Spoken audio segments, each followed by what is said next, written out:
Boa noite, bem-vindos a esta noite informativa. 2 pessoas foram detidas ontem na fronteira entre Moçambique e a África do Sul, com cerca de 225 milhões de meticais em dinheiro. O grupo saía de Maputo e seguia para Joanesburgo, onde foi interpelado pelas autoridades sul-africanas. A informação é avançada pelos órgãos de comunicação social sul-africanos, entre os quais a televisão pública SABC. O nome e a nacionalidade dos 2 homens não foram divulgados. O grupo foi detido na fronteira de Lebombo, com o dinheiro escondido na bagageira da viatura em que seguia. A fronteira de Lebombo liga Maputo à África do Sul. Do lado moçambicano, a fronteira tem o nome de Ressano Garcia e é por aqui onde os 2 homens terão passado, saindo de Maputo a caminho de Joanesburgo. Foram apanhados na África do Sul após uma denúncia anônima. O grupo tinha cerca de 225 milhões de meticais distribuídos nas seguintes moedas: dólar, 4 milhões e 900, euro, 2 milhões e 200 e rand, 20 mil.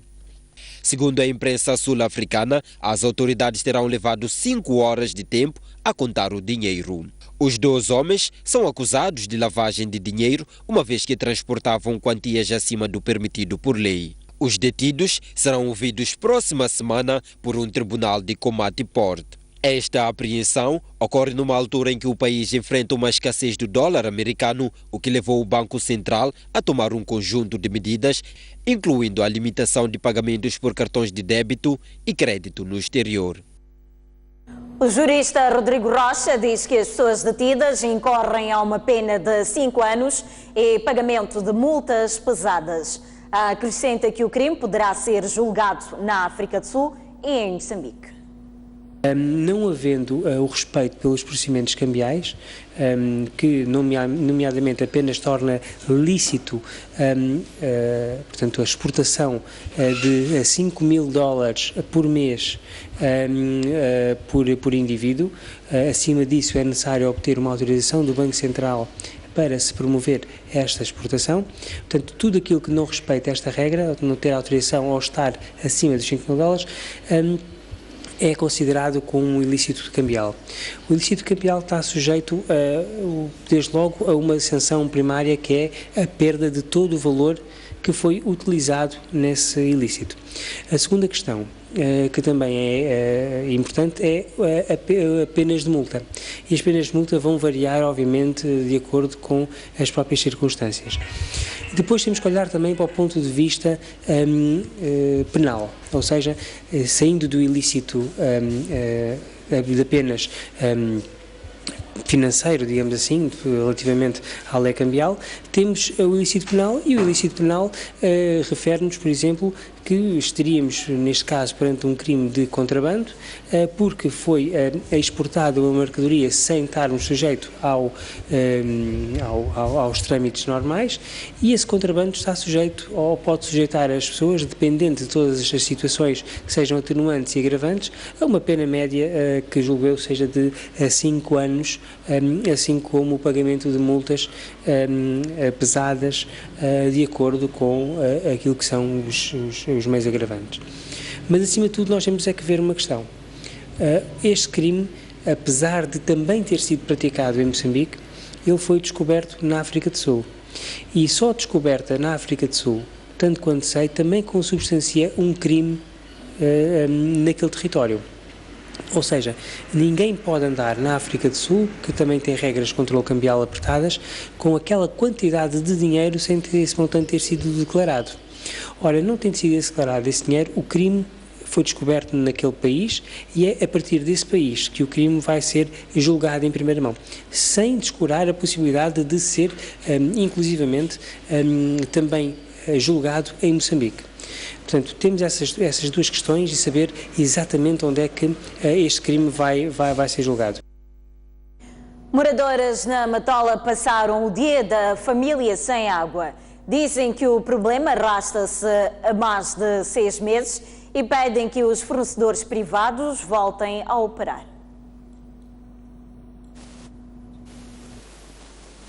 Nem água vem, nem água vai. só vêm as faturas da água que não jorrou. Bom, infelizmente nós estamos mal em bastante tempo, muito mal, estamos sem água há bastante tempo, mesmo com este cenário que se fala de os bairros irem tendo água de forma alternativa por 8 horas, nós aqui não chegamos a ter água nem pelo menos por 1 hora. Estamos em festas, não há água. Ainda vem o 31, não teremos águas, porque isto nos dá a entender que a situação vai continuar. Há um contrato e esse contrato estabelece que nós temos o direito a receber água, temos a obrigação de pagar o consumo dessa água. Entretanto, o que está a acontecer agora é que o consumidor paga, mas a água não vem. Os moradores dizem que há mais de 6 meses que a água deixou de jorrar e foi neste cenário em que passaram a festa do Natal. Por temerem que o problema se arraste por mais tempo, pedem que os operadores privados voltem a operar, já que o Estado não tem capacidade. O pior é que eles encontraram-nos aqui, nós tínhamos provedores de serviços locais. Desmantelamos todo o sistema para conectarmos a água à FIPAC. E piorou a situação, parece que foi o pior. Porque nos sistemas locais já conseguíamos ter alguma água. O que está a acontecer agora é que passam mais de 3 meses e não pinga nem uma gota de água nas nossas torneiras. Mas todos os meses temos faturas acima de 2.000 meticais e com avisos de corte se tu não vais pagar. Então a minha pergunta é, como é que eles fazem a leitura dos tais contadores? Se a água não sai no contador, se a água não pinga nas torneiras, como é que eles conseguem nos faturar 2.000 meticais por cada mês? O que está a acontecer agora é que temos que comprar água todas as semanas. E um caminhão de mais ou menos 5.000 litros a 1.500 meticais, 2.000 meticais. O que é uma coisa completamente insustentável. Os revendedores privados de água dizem que há muita procura e pouca oferta, o que torna difícil gerir a situação, apesar de ser um bom negócio. Há escassez, muita escassez de água. Então, eu como transportador de água, conto com os custos. Temos situação da polícia, situação de essas coisas todas. Porque as licenças, nem todos temos licenças para carregamento de água. Então, até chegar ao local de onde está a necessitar a pessoa, chega a valer o custo de água, 400, 500 meticais o mililitro. É um bom negócio? Já é, claro que é, porque as pessoas necessitam. A empresa Águas da região de Maputo, na Matola, confirma a falta de água no bairro e diz que a zona está num ponto alto, o que dificulta a bombagem. A Águas da região de Maputo diz que está em vida a esforços para resolver o problema.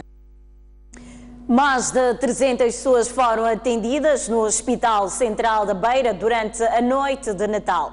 Destas, 90 tinham sido vítimas de acidentes de aviação e agressões físicas. Durante a celebração do Natal, 4 pessoas foram mortalmente atropeladas na cidade da Beira e outras 7 foram feridas, sendo 4 com gravidade e estão internadas no Hospital Central da Beira.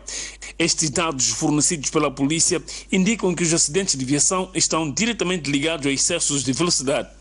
Estes ocorreram 4 na cidade da Beira e 1 no distrito de Gorongosa, onde estamos a falar de colisão entre veículos em número de 3 e 2 atropelamentos, onde estamos a falar de um total de 2 óbitos, 4 feridos graves, 3 feridos ligeiros e a velocidade excessiva e a má travessia do peão foram apontadas como prováveis causas destes sinistros. A PRM quer reiterar os apelos, principalmente aos automobilistas, no que toca a uma condução responsável e prudente, principalmente em ruas particulares. Evitemos os excessos de velocidade e, acima de tudo, há uma necessidade de também pautarem por conduzir de forma defensiva, evitando derramamento de sangue inocente ao longo das rodovias. Ainda na cidade da Beira, o Hospital Central registrou durante a celebração do Natal a entrada de 302 pacientes. Destes, 34 correspondem a acidentes de aviação que resultaram num morto e 3 feridos e 20 agressões físicas, felizmente sem vítimas mortais. Realmente é um decréscimo, porque no ano passado nós tivemos 15% dos casos que haviam entrado eram realmente de trauma, mas neste ano foram 6,5%, então é um decréscimo de aproximadamente 9%.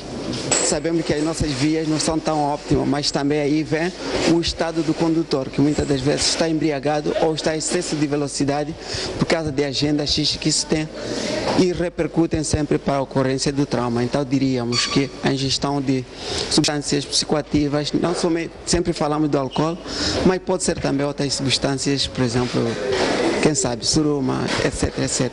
O consumo dessas substâncias é um fator que pode desencadear realmente o luto ou um estado de doença na família. Um outro destaque nas últimas 48 horas na cidade da Beira vai para a apreensão de um jovem de 20 anos de idade, de nacionalidade suaze, surpreendido pela polícia a comercializar suruma.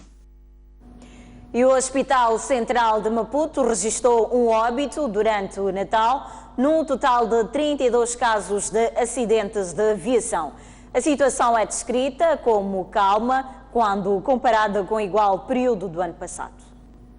O Hospital Central de Maputo registrou no Dia da Família um óbito em resultado de acidentes de aviação, sendo que 3 vítimas que se encontravam em estado grave foram operadas com sucesso. No total, deram entrada naquela unidade sanitária 32 pacientes vítimas de acidentes de aviação. Os serviços de urgência de adultos receberam também menos de 36 casos em relação ao ano passado. Fazendo uma comparação em relação ao igual período do ano passado, nós podemos dizer que de facto houve uma redução de 36 casos.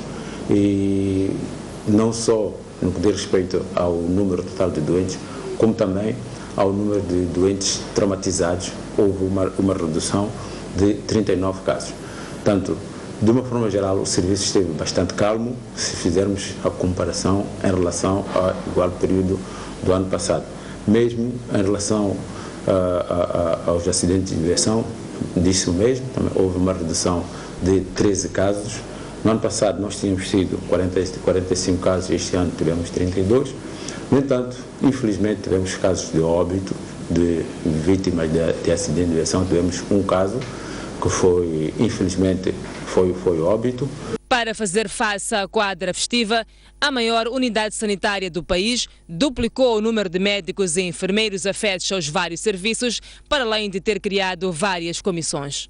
Continuamos preparados, porque nós sabemos muito bem que provavelmente hoje e amanhã poderá ser o pico de entrada de doentes. Por isso mesmo as comissões que foram organizadas continuam em prontidão para, tanto, atender a todos os doentes que eventualmente possam procurar os serviços para ajuda em termos de saúde. Por outro lado, há garantias de que o estoque de sangue em número de 310 unidades seja suficiente para responder às necessidades nesta quadra festiva. A província de Nampula registrou 4 casos criminais durante o Natal. Contudo, o porta-voz da polícia assegura que a celebração do Natal foi caracterizada por um ambiente calmo. A festa do Natal, na província mais populosa do país, foi caracterizada por um ambiente calmo, seguro e ordeiro. João de Deus, porta-voz do Comando Provincial da Polícia da República de Moçambique, que revelou o facto, avançou igualmente terem sido detidos 2 indivíduos pelo seu alegado envolvimento na prática de 4 casos criminais ocorridos em Nampula durante o período em referência. Em termos gerais, o trabalho operativo da polícia foi intenso e, mercê a esse esforço, nós tivemos um Natal caracterizado por uma situação calma, segura e ordeira. Tivemos 4 casos que marcaram a data de uma forma significativa. Estou a falar de 2 crimes que ocorrem na cidade de Nampula e 2 ao nível dos distritos. Na cidade de Nampula, todos eles ocorrem na segunda esquadra da PRM, sendo um furto qualificado e um roubo frustrado.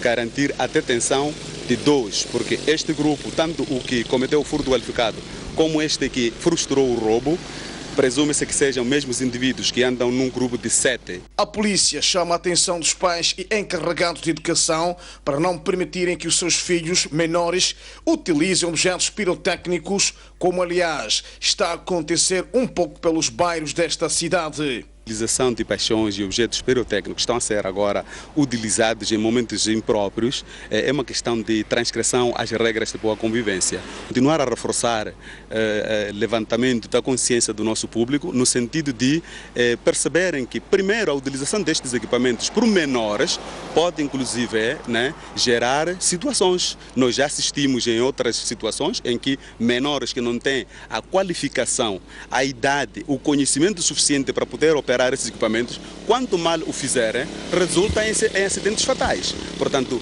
não instiguem os menores, a utilizar os objetos pirotécnicos. E, para aqueles que tiverem estes equipamentos, utilizem de uma forma planificada. De acordo com João de Deus, a PRM vai continuar a intensificar ações de prevenção e combate ao crime, com várias unidades a se desdobrarem pelas zonas consideradas propensas. 200 mil pessoas entraram em Moçambique através da fronteira de Ressano Garcia nos últimos 15 dias. Deste número, 170 mil são moçambicanos, entre mineiros, regressados e repatriados. O número de estrangeiros que entrou no país a partir daquela fronteira situa-se em 31 mil. De acordo com dados disponibilizados pelas alfândegas de Moçambique, de 11 de dezembro a 25 do mesmo mês, entraram no país 28 mil viaturas estrangeiras e 10 mil nacionais. As autoridades indicam que o período de pico voltará a ser registado entre os dias 2 e 3 de janeiro, com o regresso de moçambicanos e estrangeiros à África do Sul. E alguns moçambicanos que residem e trabalham na África do Sul dizem sentir-se livres por regressar ao país para visitar familiares. Apesar de não terem sido atingidos diretamente pela xenofobia, dizem-se intimidados pela violência naquele país vizinho. Deixaram de entrar no país antes do Dia da Família e escolheram este sábado, um dia mais calmo, para atravessar a fronteira de Ressano Garcia. São moçambicanos trabalhadores radicados na África do Sul. Na chegada ao território que viu nascer, o Sr. Arão, que vive na África do Sul há 37 anos, diz respirar de alívio. Estou aqui, estou mais frio do que estar lá na África do Sul. Na terra do Rande, o Sr. Arão trabalha com eletricidade. Assistiu a onda de xenofobia por 2 vezes, mas nunca foi atingido diretamente. Apesar disso, diz que o medo ainda prevalece em si e só não regressa a casa porque já tem uma família na África do Sul. Dá medo porque um dia muita gente sabe que eu sou moçambicano, tá vendo? E um dia podem vir e... O Sr. Arão Matim, conforme está registado na cédula moçambicana, tem um passaporte sul-africano registado como Aron Kus e explica porquê. Essa mudança era para apanhar o pão. Já o Sr. Carlos Chisico vive na África do Sul há 22 anos. Vem 2 vezes ao ano para o país, que o viu nascer, passar as festas, e diz que prefere trabalhar na África do Sul, apesar do risco de violência, para ter comida na mesa. Quem não arrisca não petisca. Um navio, quando vai ao mar, há 2 coisas. Pode chegar ao destino ou então pode afundar. Mas, entretanto, um indivíduo quando está lá deve contar as 2 coisas. Carlos Chisico passou metade da sua vida na terra do Rande, onde trabalha como comerciante e hoje tem 50 anos. Os nossos entrevistados dizem que regressam à África do Sul nos próximos dias 2 ou 3 de janeiro. Um grupo de pessoas faz a vida importando produtos da África do Sul para a província de Maputo usando bicicletas. Em média ganham 600 meticais por dia. Veja a seguir a história de alguns desses chefes de famílias. Bicicletas? Sim. Através de bicicletas, estes homens percorrem todos os dias cerca de 90 quilômetros para comprar produtos na África do Sul, a mando de alguns comerciantes da vila de Ressano Garcia e até de famílias residentes na cidade de Maputo. O negócio baseia-se na confiança.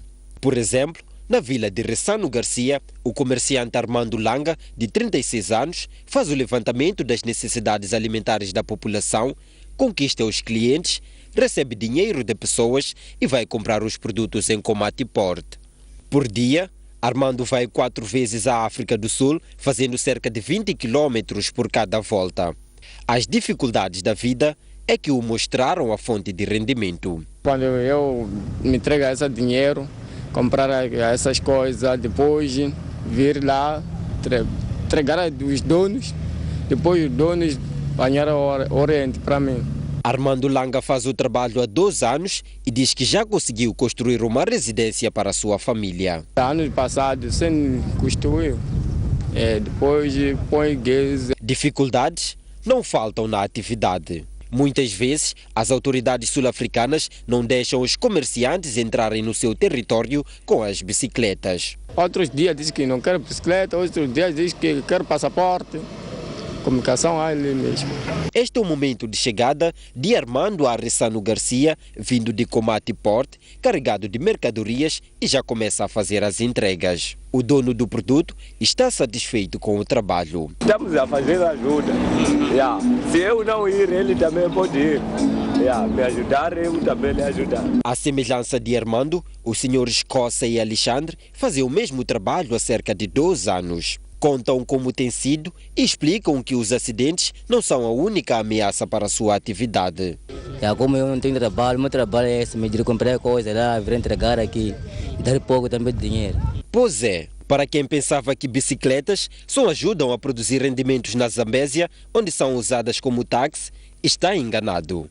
Em Ressano, este meio de transporte chega a dar rendimentos médios mensais de 15 mil meticais aos seus donos. No norte do país, o município de Nampula ainda não recebeu o fundo de estrada referente ao ano prestes a terminar. O edil da cidade, Mahmoud Omorane, disse esperar que o valor que se destina à reabilitação e manutenção de estrada seja disponibilizado ainda este ano. O presidente do município de Nampula explicou que a edilidade recebeu este ano do Estado os fundos referentes a várias rubricas, com exceção do valor estimado em cerca de 13 milhões de meticais, orçados para melhoria das vias de acesso.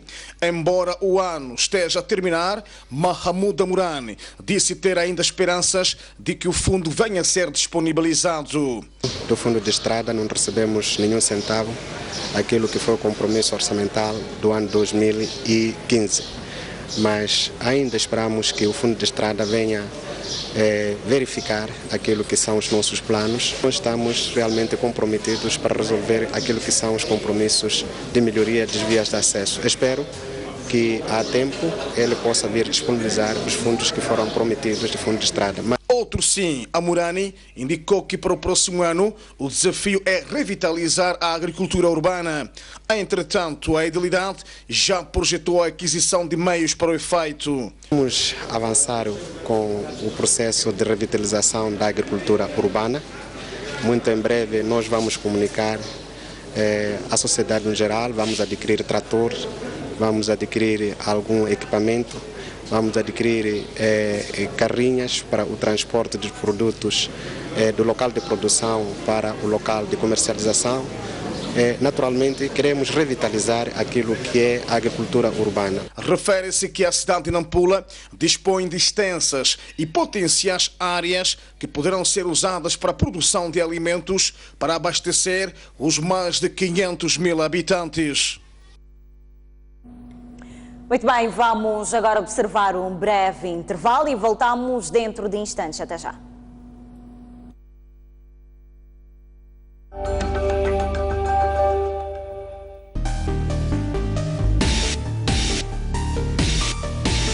Senhor Abel, falamos a partir de Nampula, boa noite.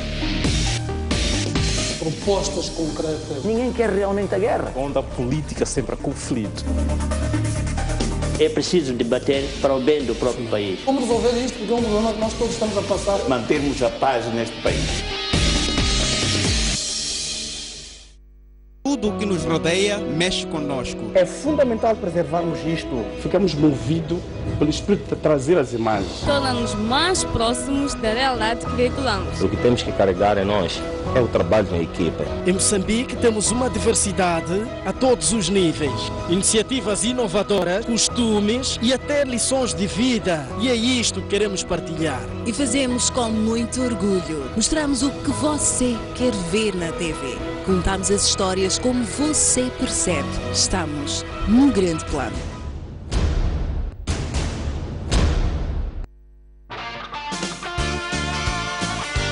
Conversas Soltas, um espaço de entrevista dedicado a diversos temas da nossa sociedade, com figuras de destaque. Neste espaço, a conversa é informal. Afinal, o que é um artista? O artista é um pensador, é intelectual. A poesia que lhe encontra. Sim, eu já escrevo desde os 13 anos. É uma luta diária. A questão técnica tem um desafio muito grande. Todos os sábados, não perca.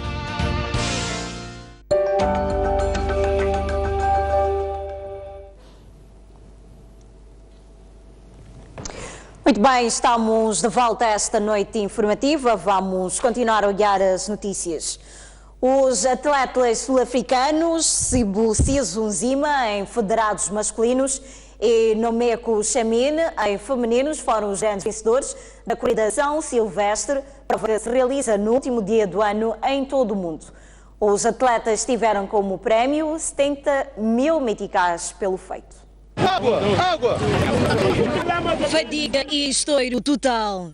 Foi mesmo preciso assistência médica para reanimar o corredor sul-africano que comete em primeiro lugar na edição 2015 da corrida São Silvestre, mas no final o diagnóstico não se revelou grave.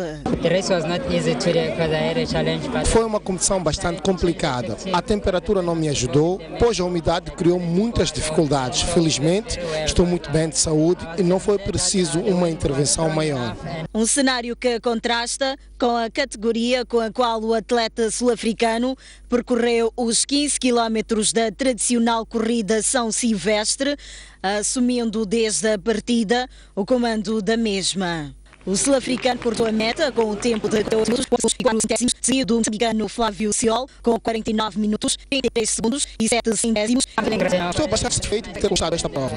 Não foi nada fácil. Deu o meu melhor em primeiro lugar. Quero parabenizar os meus colegas de trabalho que fizeram ao longo da competição. A prova veio de uma forma muito positiva, apesar de que os sul-africanos vieram com jogada de sempre, não consegui. São várias vezes que eles fazem isso, mas hoje fui enganado. Infelizmente fiquei em terceiro, mas agradeço muito.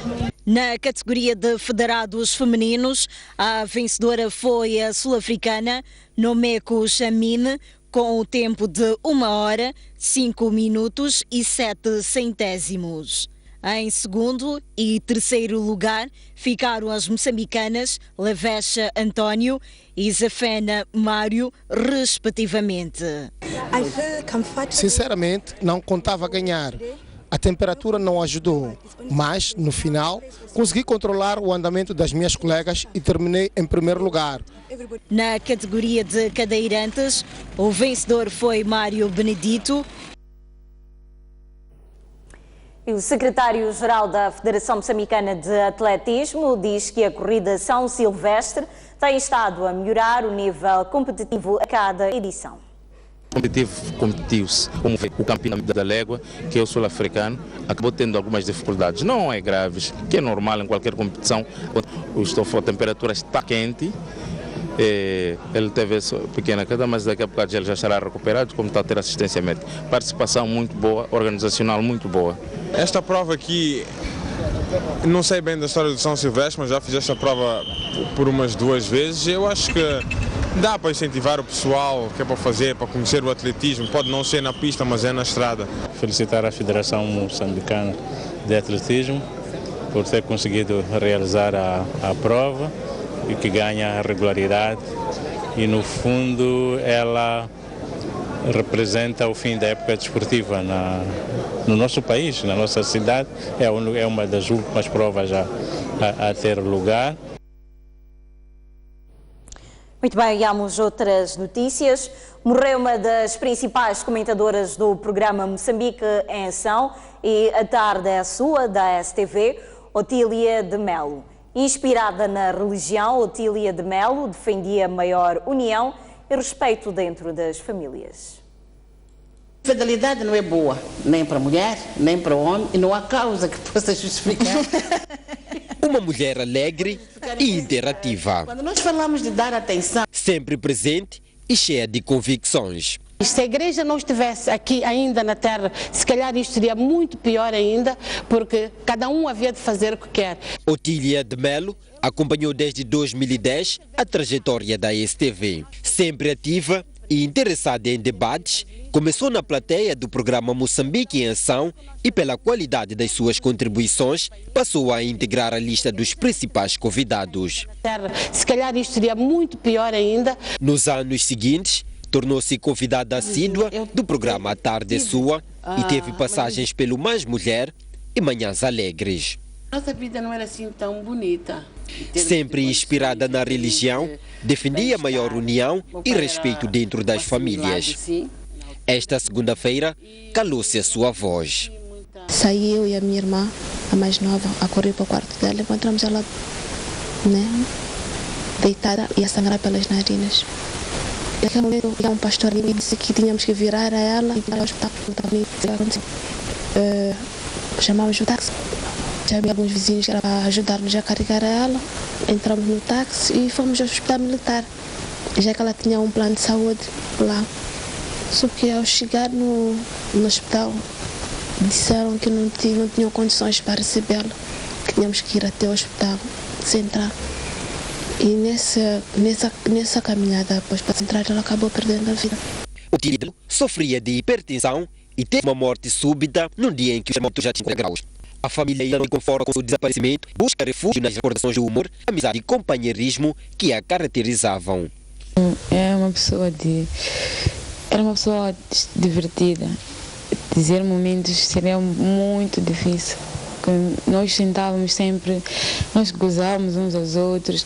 São tantos momentos que nós passávamos juntos. Então, pois ter certeza que não é possível identificar um momento, simplesmente. Ela era uma mulher muito forte, acima de tudo cristã. E ela acreditava em Deus e ela educou-nos com bases cristãs, nos ensinando que tudo quanto fazemos sem Deus, sem amor, sem Cristo, não valia de nada. E mais do que conselhos ditos e palavras, ela era isso. Nós conseguimos ver isso nela. Os conselhos que dava na televisão conquistaram muitas pessoas e, para atender à procura, Otília abriu este espaço de aconselhamento na sua residência. No dia a dia, estiveram ao seu lado mais de 3 apresentadoras. Awaio Tamel foi uma das pessoas com quem mais trabalhou no programa Tarde é Sua. Olhar para a perda da mãe Otília é chocante. Ainda não caí em mim, uma semana já a chegarmos, mas ainda não acreditei que aconteceu. É bem verdade que disse que Deus gosta e quer sempre estar com os seus anjos bem próximos. O programa e a Carmen passou na notícia de rememos hoje, que foi uma senhora muito importante, não só foi para si, sempre foi uma mãe, olhar para o perda bem próximo da casa, dói muito bastante, e dói mais que a senhora era muito amiga. Quando nós saíamos da tarde da sua, nós caminhávamos.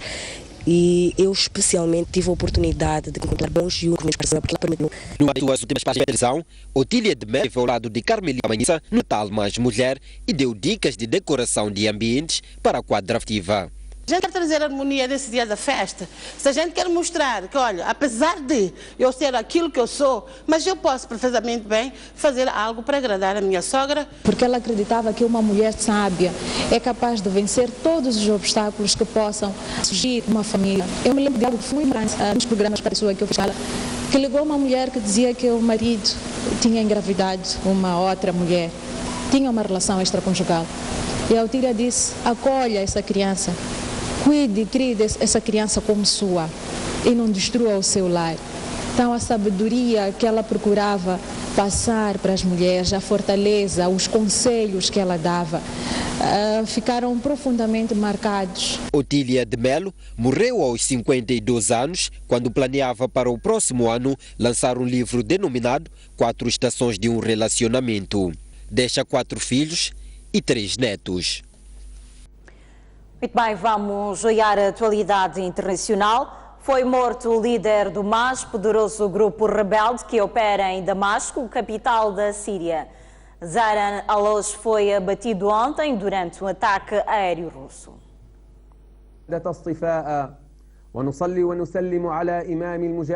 Num vídeo difundido na internet, um dos membros do exército do Islão confirmou a morte do líder mais poderoso do grupo rebelde da Síria e a nomeação do Sheikh Abu Hammam al-Buidani para comandante-geral. Zaran Alous morreu vítima de um dos ataques aéreos de sexta-feira e até aqui ainda não se sabe se o raid foi levado a cabo por aviões sírios ou russos. Diversos líderes de grupos rebeldes já foram mortos desde que a Rússia lançou a sua ofensiva aérea no dia 30 de setembro em apoio ao presidente Bashar al-Assad, cujas tropas têm sofrido muitas baixas na guerra civil que dura há 5 anos. Numa curta mensagem, o grupo rebelde afirmou que a morte de Alous, que se supõe ser um duro golpe para os rebeldes, vai fortalecer ainda mais a determinação para lutar contra o regime sírio de forma a erradicá-lo.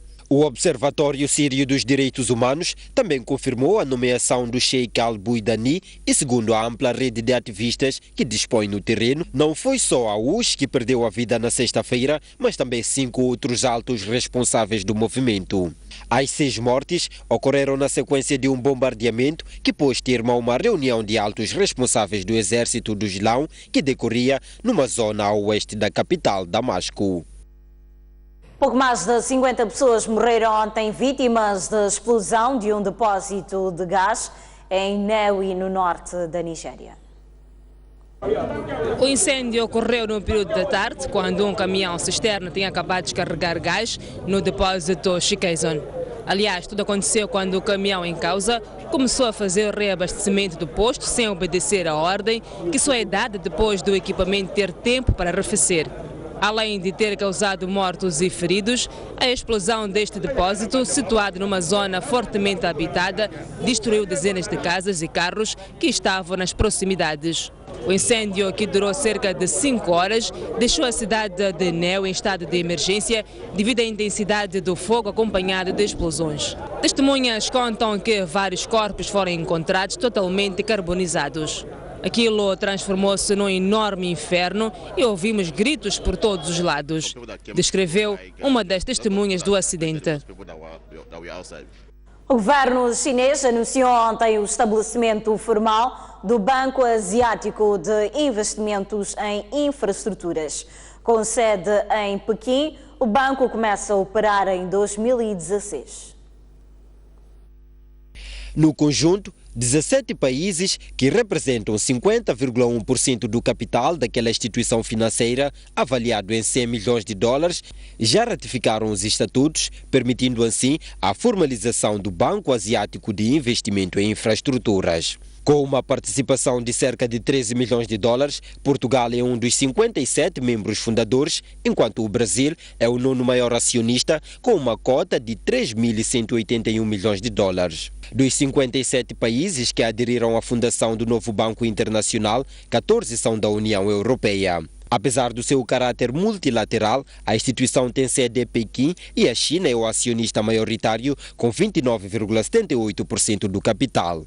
Proposto pelo presidente chinês Xi Jinping, a instituição é vista pelos Estados Unidos da América como uma reação de Pequim ao que considera o domínio norte-americano e europeu na ordem financeira internacional. Entre as grandes economias do planeta, apenas os Estados Unidos, Canadá e Japão fazem parte do Banco Asiático de Investimento em Infraestruturas. Muito bem, vamos à retrospectiva das